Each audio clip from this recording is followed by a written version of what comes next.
Hi everyone, thanks for taking a look at this video. In today's session I'm going to go over pretty much as I can when it comes to gameplay and how Forest of Adramon works. We'll be looking at how to set up your game board, we'll be looking at how to loot enthralled cities, we'll look at circumstances and destinations, we'll look at battle sites as well as getting into Element's Grove, as well as wayposts. So thanks for your time, and I hope you enjoy the walkthrough.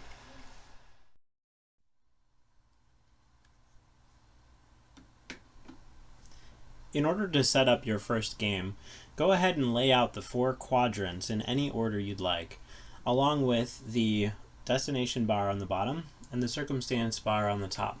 These can also be placed on the sides of your game board, depending on how much space you have on your table. So the first thing you're going to do is place the circumstance deck at the top of the board after you've shuffled it.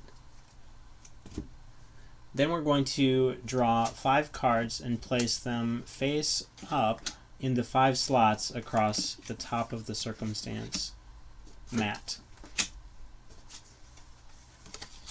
Once complete, we'll go ahead and shuffle the destination deck and then place that on the bottom of your game board. You'll take the 6 relic cards, shuffle them, and then place 4 in the 4 open slots at the bottom of the destination bar. These are the 4 relics that you will have available to your heroes as you play the game. Next, we're going to draw 2 destination cards and place them on top of each of the relics that you have in play.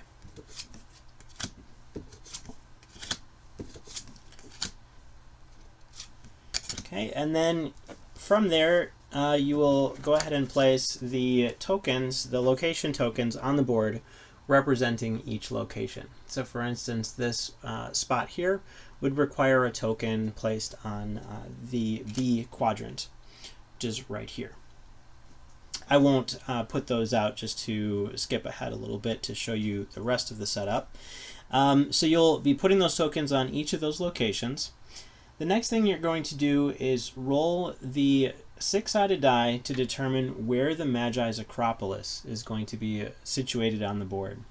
The Magi's Acropolis is going to be a small hex tile that is a hex surrounded by a ring of hexes. And there are 5 enthralled cities on the board.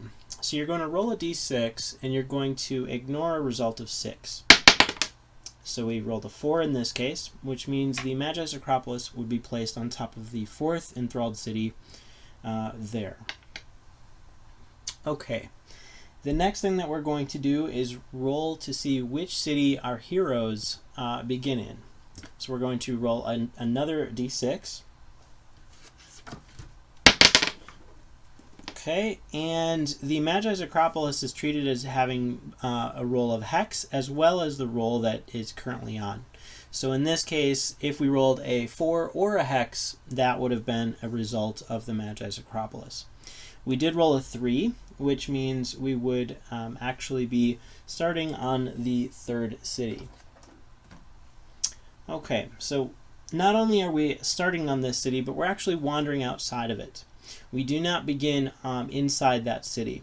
So we're going to roll another 6-sided die and wander outside this city. So we would start in this location here. Now, based on the location we roll, you have different statistics. So if we look on page 21 of the rule book, you will find that each of the 5 starting cities has different statistics. For instance, city number 3 is Connacht. The best apprenticeships for the art of smithing used to be found in the city of Connacht. The sounds of hammers on steel went on from dawn till dusk, and sometimes through the night.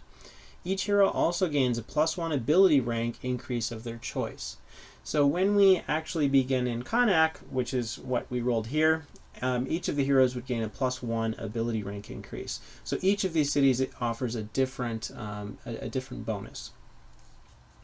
Also, we're going to roll for our initial gear upgrades, our initial gear rolls. And this is depending on how many players are in the game. So in a 1 to 2 player game, you will be rolling 3 gear upgrade rolls and 3 item rolls. In a 3 to 4 player game, you'll be rolling 2 gear upgrade rolls and 3 item rolls. Or in a 5 to 6 player game, you would roll 1 gear upgrade roll and 3 item rolls. Now, this is the mechanism that happens inside the enthralled cities. So you would all you would have to do is roll your 10-sided dice. We would roll them, let's say we're playing in a 2-player game, so we would roll 3 dice, once for gear, and then 3 dice once for loot. So for instance, if I rolled a hex, a 6, and that was a 7, we would consult the graphic here, and this would tell us what exactly would happen. So on a roll of a hex, you increase the bonus +1, and you roll again. So I would roll this yellow again, and that is a 4. So then in this case, my defend +1 would be a defend +2. And that is a gear upgrade that you would get from this enthralled city. So I picked up a nice big shield before I left the city. So then I rolled a 6 and a 7, and the 6 and the 7 is a first mastery +1 and a survival +1. So my hero in this case would start with +2 defense, +1 first mastery, and +1 survival.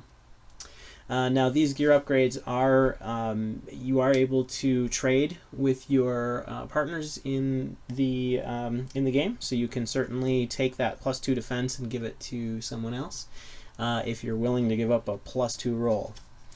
Okay, so then we would roll again for the items and loot. So we've figured out what our gear upgrades are.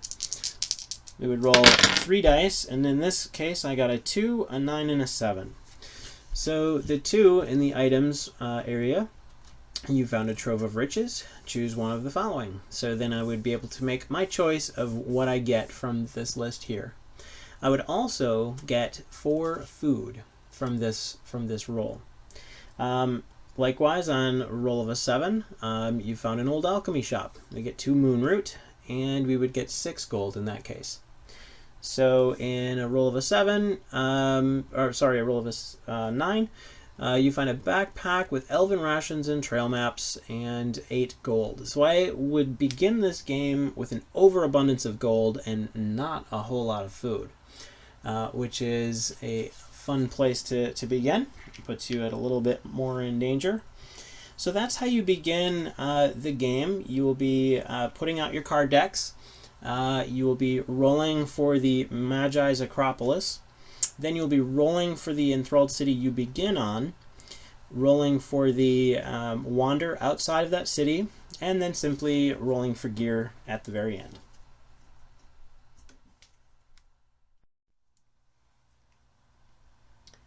Okay, now that we're ready to begin, we'll look at the game turn sequence.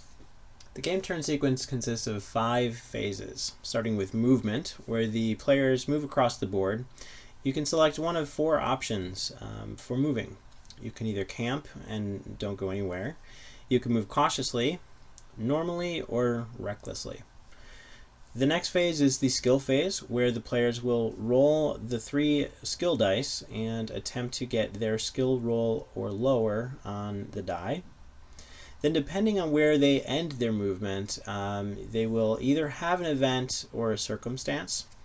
So we will skip to the back side, and that shows off our circumstance phase, the event phase, and then finally phase 5 is the Magi phase.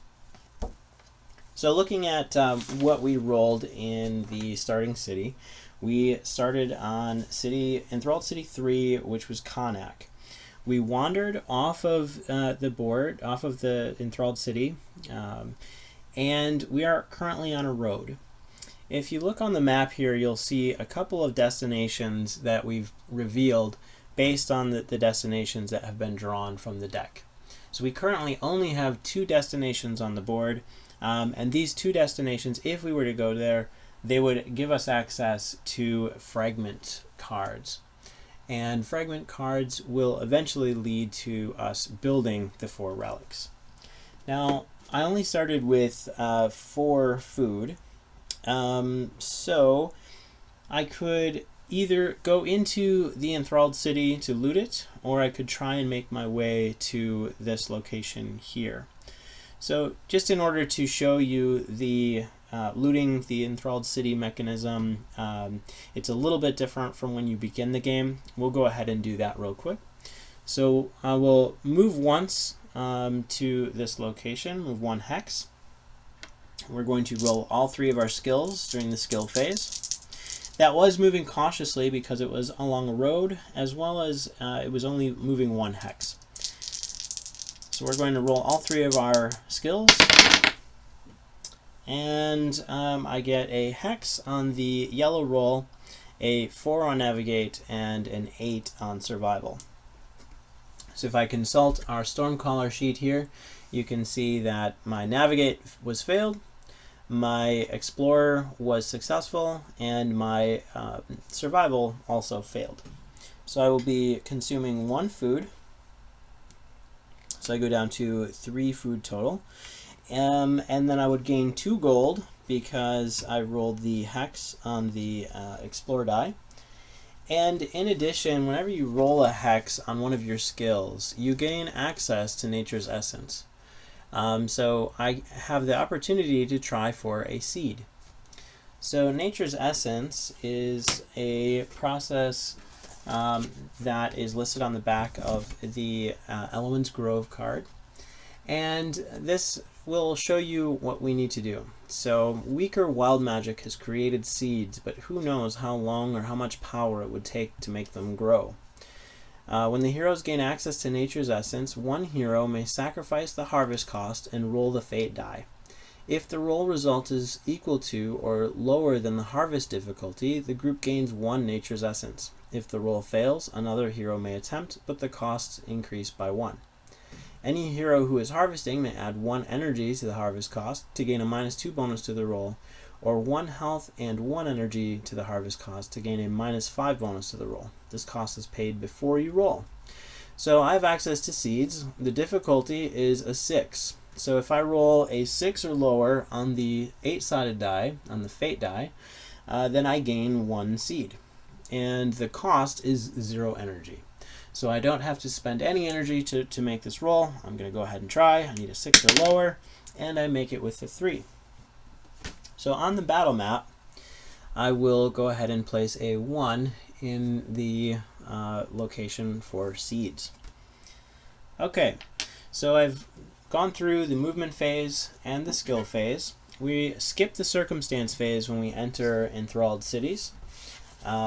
So the enthralled city card will walk us through what happens next. So on the top of this card it says enthralled cities are dangerous places filled with valuable equipment. Heroes may search for gear in this location. Each hero decides whether they'll team up as a group or explore the city alone. Each group rolls their skill dice. Consult the table below to determine how many successes each group achieves. Then you roll the fate die once. You modify the result for each group using the modifier they've earned, if any. Okay, so this will show you the mechanism. It goes right linearly from left to right. It says determine groups, you roll your skills, you roll the fate die, and then you roll for gear. So I'm going to roll my skills, and because we started in this location and I rolled my gear at the beginning of the game, I had access to stealth boots. And stealth boots allow you to, let's pull that card out. Stealth boots are an item in the waypost. We gained access to this item by rolling for gear in the beginning of the game. Stealth boots do this. Heroes who wear these magic boots gain a -2 bonus to their skill rolls while searching for gear and may modify each gear roll result by 1. So that means that I get a -2 bonus to each of these rolls when I'm searching for gear. Okay, so I have a 5, which goes down to a 3. Unfortunately, that is not of success. I have a 10, which is a critical fail, which does not succeed, and then of course an 8 does not succeed either. So I'm exceedingly I'm not fortunate unfortunate in this circumstance. I have gained 0 successes. I have a 0 modifier to my fate die, and I'm rolling once on the gear table. So let's see what happens to our Stormcaller on the first round of the game. Oh, we got a 5. Okay, so when we look at the fate die table here, it says on a roll of a 5, the fate timer advances by 1. So our fate timer goes up. Okay. Mindwipe guards have cornered you. Each hero suffers 3 health damage. Okay, so now I take 3 health damage. I'm down to 4 health remaining. And then I get to choose 1 gear upgrade from either the gear upgrades table or the items and loot table. And I think because I'm starting out so low, I think I'm going to go ahead and roll for a gear upgrade. So I'm going to roll a 10-sided die, and I get a 4, and I can modify that roll by 1, which means I've rolled a defend. I can either modify it up to a navigate or down to a explore. So I think because both my navigate and explore are 2, I will opt to go with the, let's go with a explore. Try and get some more gold here. So that is going to be a increase to a 3. So that is our first game turn. We've gone through the movement phase, the skill phase. We've skipped the circumstance phase because we entered the enthralled city. We did the enthralled city event, and now it's the Magi phase. And we're simply going to increase the fate tracker by 1. When we go all the way around to 6, then we would have a fate cycle of 1. And if any of my skills were rank 1 or lower, then I would lose access to those skills. But thankfully, our Stormcaller is in pretty good shape early on in the game. And then that is our first game turn.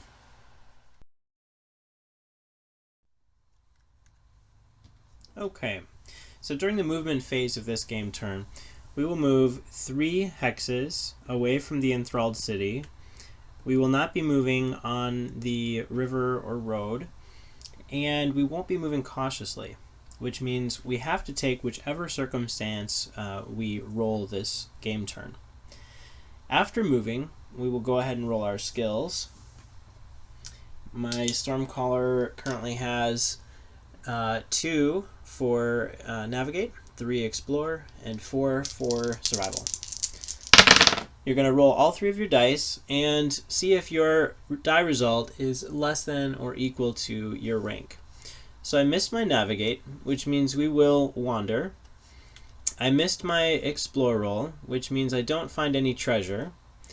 I did roll the hex for survival, which means I don't need to consume any food, and I also have access to a seed, which we showed off in the last video.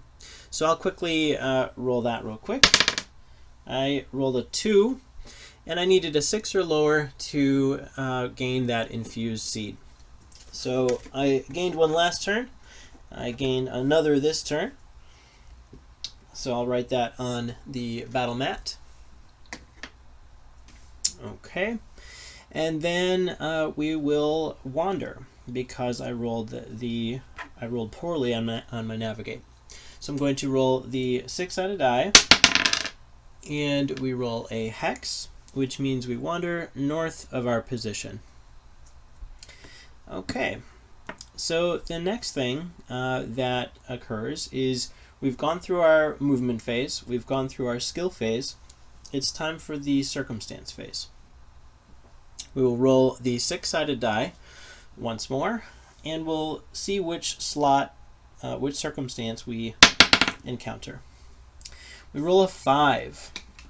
So in this case, This is an unavoidable card. This says, dozens of diminutive imps surprise you from behind the trees, aiming their greedy little hands at your food pouches. Each hero rolls survival. If you succeed, the imps steal only half of your food. Otherwise, they manage to steal all of it. Satisfied, they disperse as quickly as they appeared, hiding among the thick forest life. So this means I need to roll a survival, and I need to get a 4 or lower, otherwise they're stealing all of our food. And because I did not move cautiously, I can't avoid this card. Luckily, I roll a 2, which means I only lose half of my food. Once you're done with your circumstance, you place the card that you've played aside, and you draw a new card to fill the slot, the open slot. Okay. The next thing that happens is the event phase. But because I'm not on an event location, an event location might be battle site, enthralled city, boss location, destination. It could be a grove location. Because I'm not on any of those locations, we skip the event phase and we move right into the Magi phase. And during the Magi phase, we simply count one more up on the fate tracker. Okay, in this game turn, I think we'll be able to do a destination. So we'll simply move 1, moving cautiously, onto our destination. We will roll all 3 of our dice during the skill phase. And we get a hex on yellow, which means we will go ahead and increase our gold from 16 to 18. We'll get 2 gold. And I also get to try for a seed. So this is the third round in a row we've been able, third game turn in a row we've been able to try for seeds. And I make that roll with a 3. So now we currently have 3 seeds in our pack, which we can use to barter with the Dryad if we go to Elowin's Grove, which we will go over later in the video. So I missed the other 2 rolls, which means I lose my very last food. So I'm down to 0 food left. And let's see. So the next thing that we're going to do is the circumstance. So we're going to roll a d6, and we're going to consult the circumstance bar above. And we have a giant fox. Now, we moved cautiously, so and we'll also get 2 food from fighting this giant fox. We'll get 1 gold and 2 food if we survive. I think we're going to try and fight it in order to see if we can gain our food back. So this will show off the sequence there. So the first thing we're going to do is look at the giant fox's vitals. We have 4 health and 5 energy. These are the 3 different things that it can do to us during the combat sequence. So after we roll our abilities, we'll go ahead and roll to see what they're going to do. For purposes of this video, I'll just go ahead and fast forward through this part.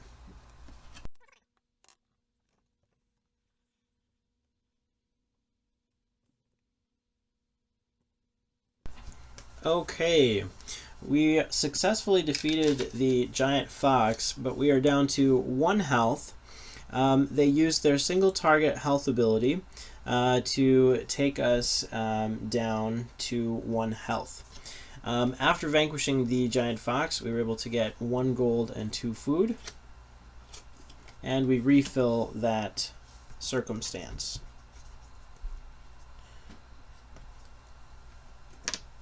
Okay, so we're a little battered here, but that's okay. The next thing that we're going to try to do is we're going to roll our survival destination.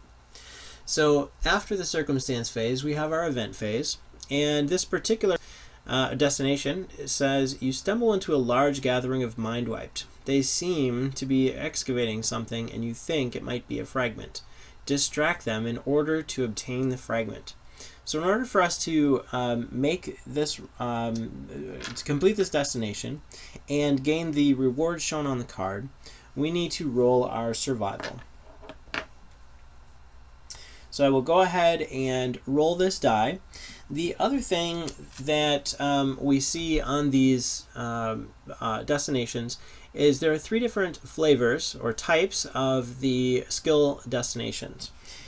This one is the Spirit Guide, and the Spirit Guide destination is if at least half the group succeeds at their skill roll when attempting to complete this destination, you reveal the top 3 cards of the fragment deck and you choose one to keep. If all heroes fail their skill rolls, you increase the fate tracker by 1. Okay, so what we're going to do is roll our survival, and we make the roll with a 3. So that means we survived. We managed to create a diversion from the mind wipes, and we get to draw the top 3 fragment cards of the fragment deck. And we get to choose one to keep. Okay, so we have access to 2 fragments of the shield and 1 fragment of the scepter. We do have both the shield and scepter in play. When the heroes gain access to fragment cards, you'll be able to see on the bottom of the card you have 3 different options of rewards. Each player in the game may choose one of those 3 rewards to apply to their hero's statistics. So in this case, when we drew the fragment card for the shield, we could choose, each player in the game could choose to either gain a +2 defense, a +3 to health, or draw 2 power-up cards. In the upper left-hand corner, we also see the Fate Tracker symbol, and if that is on any card in the game that you encounter, you must immediately, after you play this card, you raise the Fate Tracker by 1. So in this case, I'll go ahead and draw 2 power-up cards for the reward.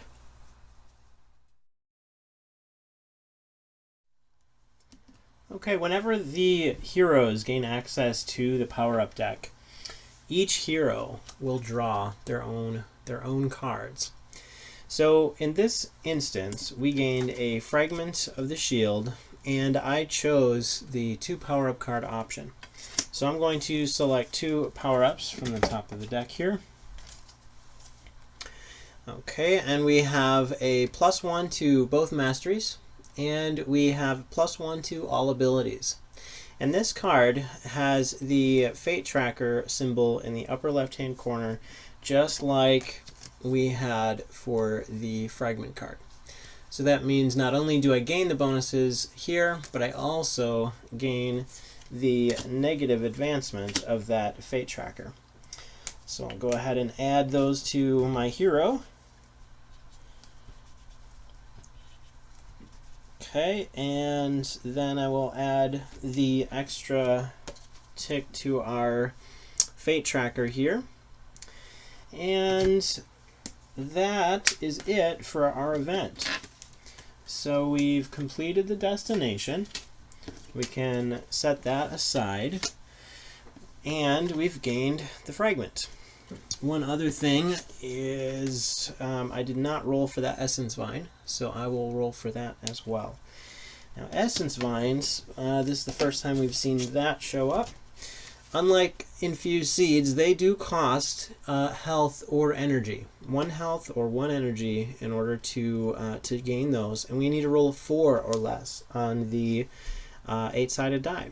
So let's see, because I only have 1 health remaining, I'm going to sacrifice 1 energy in order to attempt to get an Essence Vine. So I need a 4 or less on this 8-sided die, and I roll a 2. So that means we gain an Essence Vine. So pretty early in the game, we have a fairly nice number of Nature's Essence here. We can use that to trade with the Dryad. And to finish our game turn, we will mark one more notch on our fate tracker, which brings us up to the 5 of 6 before we get to fate cycle 1. All right, last turn we were able to gather the one of the fragments from the shield. At the end of that event phase, I will use the moon root, one of the 2 moon root I have in my inventory. That was an item that I found after I looted the 3rd city of Connacht. So what is moon root? Moon root is a potent herb that alters the metabolism. The group may move 2 extra hexes after the event phase. Using this item damages the heroes. Each hero suffers 2 energy drain. So what that means is I'm going to be able to move after the event phase 2 hexes. I'm going to move into the battle site. We're done with the destination, so I'll take that token off of the board. And that also means that I'm taking 2 energy drain. So if, and I had 5 to start out with, so I go down to 3. Now, if I would have had only 1 energy left, that damage would have been energy drain, which means that if I take some damage in energy, and the rest would go into health. So thankfully, I had extra energy to suffer, which means we start the next game turn, on a battle site, which also means we get to camp there. All right, so what are battle sites? Battle sites are sacred locations where brave heroes stood against the Magi. We skip the circumstance phase when we enter a battle site, but we play one normally if we camp here. So during the movement phase, I am camping, which means I'm gaining back some health and energy. You heal 3 health and 3 energy when you camp. So let's do that. Okay, so we are up to 4 health and 6 energy. We also get to roll the 3 dice during the skill phase, and we gain a -1 to the roll due to camping. All right, that doesn't do me any good in this case because a 7 is higher than my rank of 2, so my navigate fails. The 8 is higher than 3, of course that fails as well. And an 8 for my survival is definitely higher, so I failed that as well. So thankfully we're not moving, which means I don't need to worry about navigate failing. I don't gain any treasure, and I use food equal to my food rating. So my food rating is 1. That means I go down to 1 food in my pack. Okay, so what can we do in a battle site? That was our movement phase, our skill phase. Next we have a circumstance, so we will roll that. We did move cautiously by camping, which means we can avoid this roll if we would like to. And we get a 3. Look at that. Look at the luck on that. So let's read this card. We rolled a 3, Trapper's Bounty. You've stumbled upon an old abandoned cabin, and inside you've found several masterwork traps. Keep this card. When you'd like to use the traps, each hero rolls survival. For each hero who succeeds, the group rolls 1 10-sided die. Each hero gains food equal to the results rolled. This die can explode. So this can save us if we get into the situation where we begin to starve. So let's hold on to that for now. So that is our circumstance phase. We replace the circumstance card on the number 3 slot, and now we have our event phase. So the event phase goes like this. We are on the 2nd battle site, and we've camped there, which means we have access to a favor. Favor of the Forest Guardian. Heroes receive a -2 bonus to the fate die when harvesting. Additionally, once per game turn, you may sacrifice 3 infused seeds to create an essence vine, or 3 essence vines to create a heart of the forest. So this is a great harvesting favor. We'll go ahead and mark that we have obtained this favor on the battle mat. and that will be on the left hand side of the battle mat here. So we'll go ahead and show that we have the Forest Guardian favor. Okay, now a couple other things that we could do on a battle site that I'll talk about, and that is you gain access to a healing surge. The group gains access to a single healing surge usable once per game while in a battle site. This surge can be used in one of two ways. The first way is to remove all conditions, afflictions, levels of starving, and heals all heroes' lost health and energy. Or you could use it in a second way to revive one hero who has died, raising their health and energy to half their total amount. Okay, the second way to use a battle site is to bring all fragment pieces of a relic.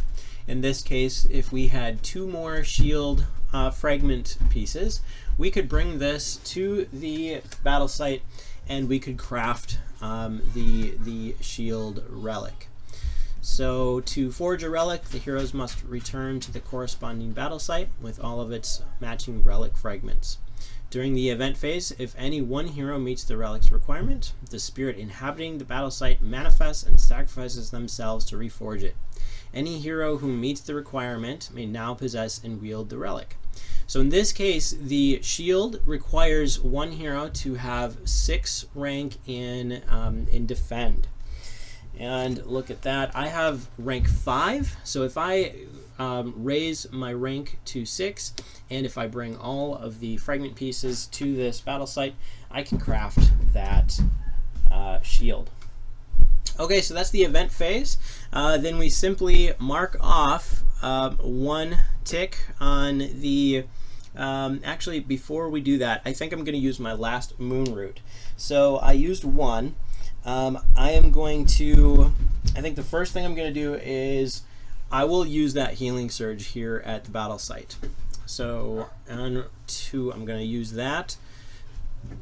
So that means that the battle site healing surge has been used for this game. So I mark that off there. I heal to full. And then I'm going to use moon root, which reduces my energy by 2, so I'm down to I'm full health and I'm down to 5 energy, and then I'm going to use that moon root to move 2 hexes. 1, 2. Okay, and I think that is the end of my event. So then I'll mark the 6th turn on the Magi's fate tracker. And the fate cycle now increases to 1 because we've gone around the ring a total of 6 turns. Now, thankfully, none of my skills are rank 1, which means I still have access to all 3 of my skills. So that's very important. Otherwise, I would have become partially mind-wiped by the Magi. So one thing to note, though, is we have 1 food remaining. So we definitely want to try and find some food. So I think in our next game turn, we'll go ahead and search for a waypost where we can buy some things. The very last thing to note about the fate cycle increasing is that a sentinel appears on the board in the first battle site. So every time the fate cycle increases, a new sentinel appears on the board in a location on one of the 4 battle sites. And this is basically the mind wiped in the cities have been creating the sentinels for the Magi, and they basically are going to these locations to guard it. So when this increases to 2, I'll place another one on the battle site number 2. So that's it about battle sites. Okay, in this game turn, we are going to try and make our way to a waypost. So in the beginning of the game turn, we will go ahead and move. We will move normally to the edge of the board, moving 1, 2, 3. Now, when you get to the edge of the board, you will go ahead and pick a hex tile randomly and place it on the board in any location, in any orientation that you wish. So we got lucky here. We actually have both the waypost, we have the 9th boss, and we have a location that gets us into the grove. So this grove symbol, I'll see if I can zoom in a little bit here. Okay, so we have a waypost in orange, we have the boss location in red, and then we have the grove symbol in the bottom with the white symbol there. Now this is a portal that we can use to enter Elowin's Grove. So we'll show that off a little later as well. The nice thing is we have access to this waypost. So let's zoom back out here so we can see the board. And I'm going to put that as close as possible to my location. Okay. Now I've moved 1, 2, 3. I have one more movement left, so I will move 1 closer to the waypost. Now one thing to note is that we cannot move into the mountain hexes in this game. These are forbidden areas that you simply don't have the tools to go into those mountains. If you were playing with Valley of the Dead King, you can get an item that allows you to cross those tiles. But in Forest, it's uncrossable terrain. Alright, so we've moved. Now we will go ahead and have our, we'll roll our skills. Okay, so what happens here? We have a 4 in Navigate, meaning we do not make our Navigate roll. That means we wander. So the wander graphic is down on the destination bar, and we have to roll a d6 to see where we wander to. Are we lucky? We are not. We actually wander 1 hex in the opposite direction of our waypost. Okay, then we have our explore roll, and that resulted in the roll of a hex, which means not only means we get 2 gold, so we're up to 21 gold, but we also can try for another seed, which is right here. And because we have the favor of the Forest Guardian, we get a -2 to this roll. And a +2, -2 to the roll is exactly right. So that 8 becomes a 6, and that means we get 1 more seed. So we have 4 seeds and 1 vine. Okay, what else? We have the survival roll, and that resulted in a 3, which means we get to keep our 1 unit of food. So that is good too. Okay, we moved normally, which means we have to face whatever we roll on the circumstance die. So we'll roll the 6-sided die and face that circumstance. And that results in a 3. Okay, so this is Blood Wasps. It's a level 2 creature, and it has 8 health and 8 energy. So because we actually didn't get to the waypost here, why don't we show off how encounters work. When I fought the giant fox, I sped through that, but I think it's a good point where we can show that off. So the first thing we do is we will see what their vitals are. And this is a creature that has 8 health and 8 energy. So I'll put 8 in both of those locations. They have 3 different things that they can do to us during the combat. And a roll of a 1 through 3, they will do their normal attack. On a roll of 4 or 5 on the 6-sided die, they will do their special attack. And on a roll of a hex, they will do their encounter attack. Okay, so during the combat phase, we will declare our actions. Then we move into the opponent phase where we see what they do, and then after that we will do the resolution where all effects take place. Being that I'm the Stormcaller, I will use my Scorch ability, so I can set my enemy aflame. And in fact, I am the sprite. I haven't written down my favorite opponent yet, but I'm the sprite, and sprites are good against spirits. So that doesn't help me here. If I actually had creature as my favorite opponent, I would be doing a little extra damage. Sadly, I do not. Okay. So I need to do 8 damage to these guys. And sprites, let's see what they are. Sprites are fiercely loyal and concern themselves with human affairs. Once per combat for 3 energy, they may use 1 additional ability that they are not using this round. The sprite also receives a +4 penalty to their target die this round. So if I spend 3 energy, I can actually do another action on top of what I would be doing this turn. So let's go ahead and do that.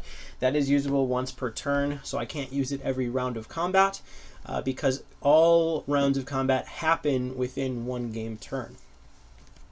Okay, so I'm going to spend 3 energy, and then I'm also going to use Scorch as well. That might be a little overkill, but that's okay. So I'm going to use 4 energy total. I will go down to 1 energy remaining, and my Scorch ability is going to do this mastery deals lightning bolt damage, so 4 damage. And I'm using the sprite ability as well, which means I'm doing, because I'm using Scorch, I can also use lightning bolt. So I'm doing a total of 8 damage. So that's my declaration phase. We will go ahead and roll to see what the blood wasps do. And we roll a 2.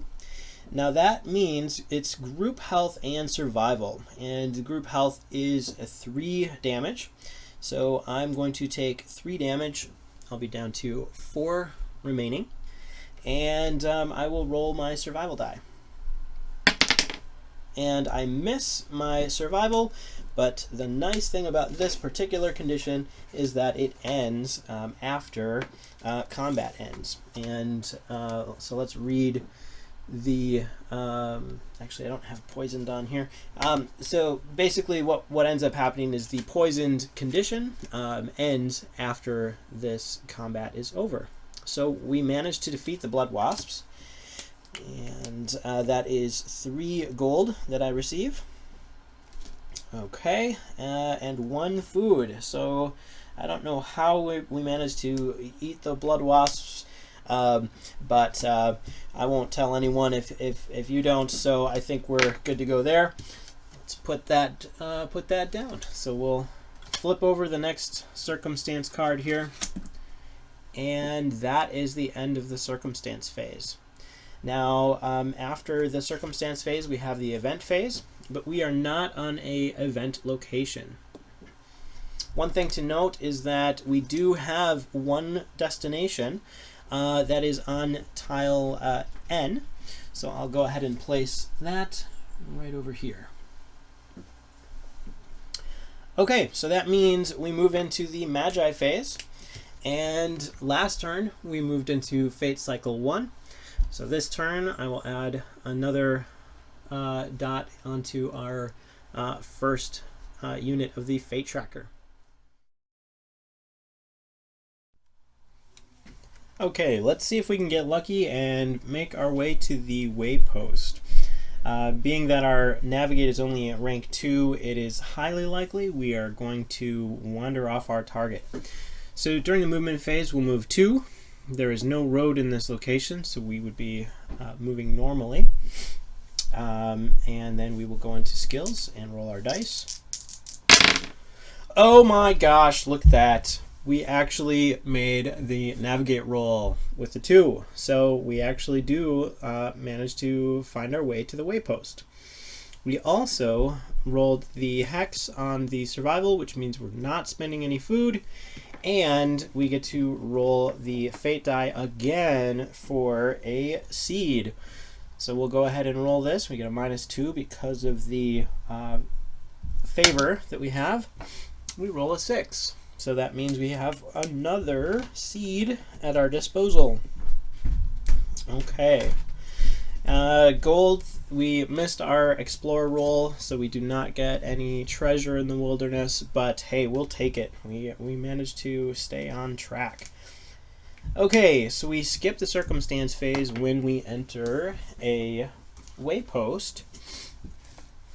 And wayposts are locations where the heroes can go to heal. You can purchase a number of items from the markets there in the waypost.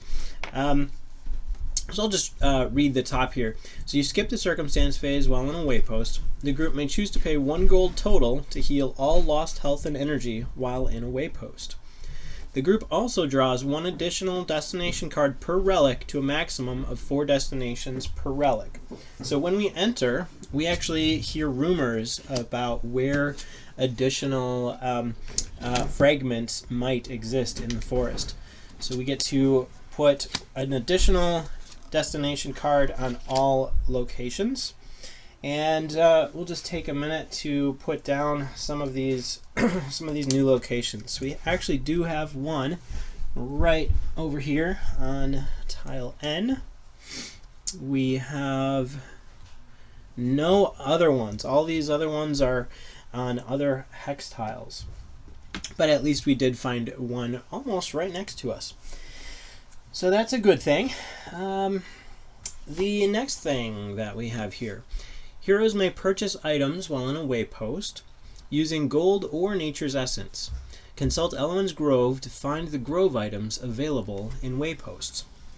Okay, so if we look at Elwyn's Grove card, you will see several items have the waypost symbol next to them. These are the items that you can purchase while in a waypost. So for instance, I can use some of my nature's essence to purchase these items. Many of the other items I cannot. Those are only available when I go into Elwyn's Grove by using those portals. Okay, so I'm going to use some of my 24 gold here. First of all, I'm going to I'm going to spend 1 gold to heal completely. So I'm down to 23. Then I will purchase, let's go with Elven Riding Saddles for 4 gold, and that will allow us to move a little faster, down to 19. Then I will purchase, definitely need some Elven Rations, which will get me up to 5 food, and that's going to cost 1 gold. Let's see, Moonroot came in handy, so maybe I'll purchase another Moonroot for 3. Moonroot for 3. So now we're down to 15 gold. And then we will purchase, let's see here. Let's go ahead and purchase the workshop supplies. So this is the first of 3 of the workshop supplies. So this item must be acquired 3 times from 3 different sources. Once you've obtained all 3, you unlock Ashul's Workshop, a new waypost that allows heroes to purchase gear upgrades there. Place the workshop location token on any Great Tree hex. So I'm going to get the first out of 3 workshop supplies. Okay, that leaves me with 10 gold left. I've marked off the workshop supplies here on the battle mat. I've also marked off the Elven Riding Saddles. And I think that's it for now. Maybe I will get a couple remedy tonics as well. That heals 5 health or 5 energy and all conditions. So I'm going to get 2 of those. Remedy tonics times 2, and that puts me down to 8 gold remaining. Alright, so that is the end of my event phase, which means we move right on into the Magi's phase, and we will put another ticker on the Fate Tracker. So now we are on Fate Cycle 1, 2 of 6 turns. And that ends this game turn. Okay, in this game turn, we are going to show off Elwyn's Grove. Now, Elwyn's Grove consists of a a small hex tile with 6 different locations surrounding it. The center tile is Elwyn's Grove, and on the outside of each of those hexes, you will notice that there is a number associated with it. Let's see if I can get the... There we go. So, for instance, if we go to the number 1 location in the Elwyn Grove symbol on the map, we will end up entering here. Similarly, 2, 3, 4, 5, or hex. So now if we look at our game board, let's zoom out here a little bit, we can see that all the way over here, and I'll put it up on the video, all the way over here we have the 5 symbol. So if we go to that location, we can attempt to enter the Grove. Now the Grove is a different location. It's not in the normal realm. It's in the Fey realm. So it does not exist at the normal board. So we'll just place that tile right here for now. And we are going to attempt to go there.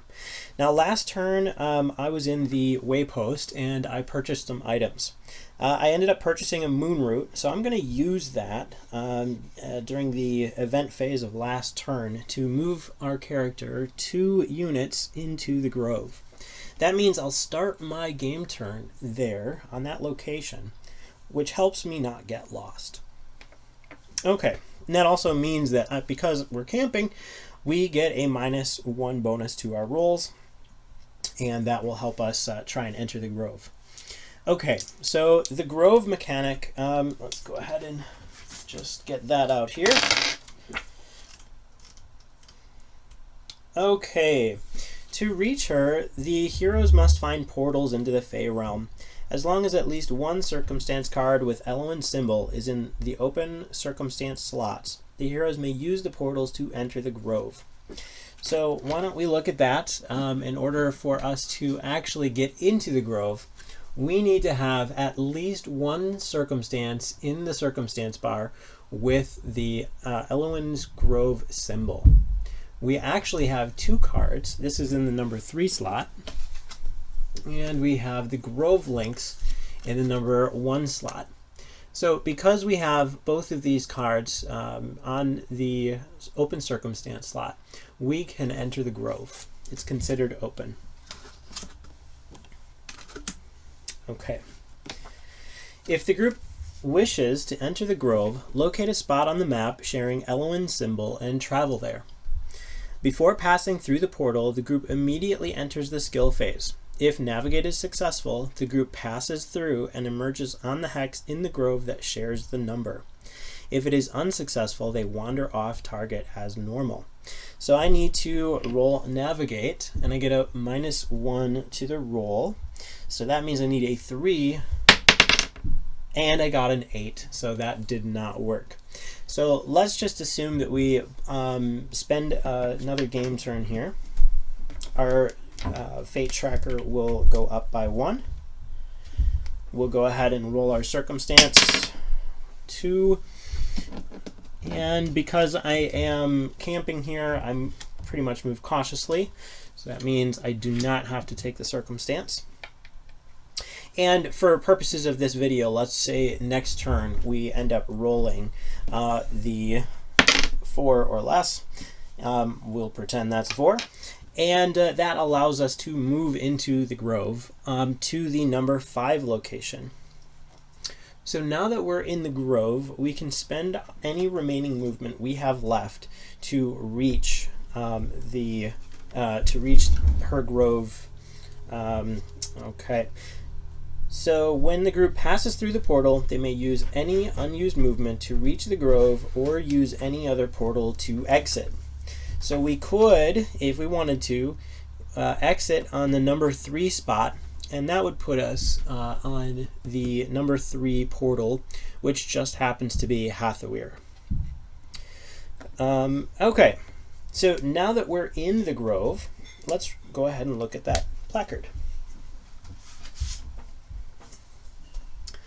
So Elwyn's Grove is kind of like the black market in Valley of the Dead King. you will gain access to a number of different items that give you a ton of different options for your heroes.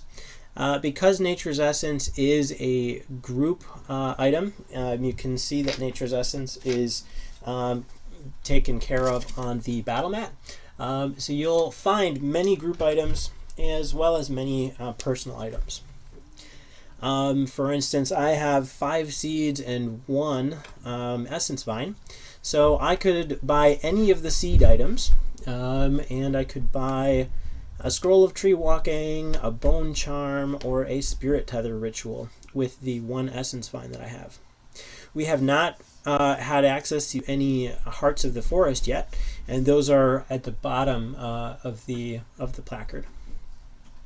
Okay, so one other thing. The heroes may choose an open circumstance and play it while anywhere in the grove. So that means while we're in the grove, we get to choose one of the circumstances in play to play it. Now, we don't really have any good ones on the map for us right now, but if we were to use, say, a Jade Acorn, we could recycle some of those cards and we could pick one. Okay, heroes heal all conditions and all lost health and energy upon exiting the grove.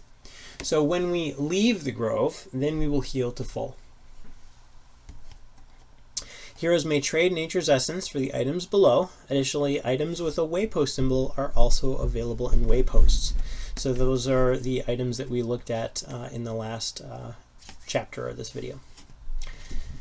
On the back of the Element's Grove card, we see there are some dark relics, and these relics can be found by battling one of these 3 bosses. And when you vanquish those bosses, you gain access to a specialty item. Now, Elowin will actually trade you Nature's Essence if you give in those dark relics to her. She doesn't like those dark relics just out there in the forest. You can, however, hang on to those relics, and if you do, you'll gain bonuses. You'll not only gain a stat bonus, but you will gain the bonus written on the side here as well. So those are dark relics. So that is Elowin's Grove. Hey guys, I hope you've enjoyed watching some of the walkthroughs of the various different game turns that we've been able to look at in this particular session. Obviously, every time that you play, you'll have completely different circumstances and events that transpire based on the actions of all of your heroes. So again, thanks for watching, and until next time, happy exploring.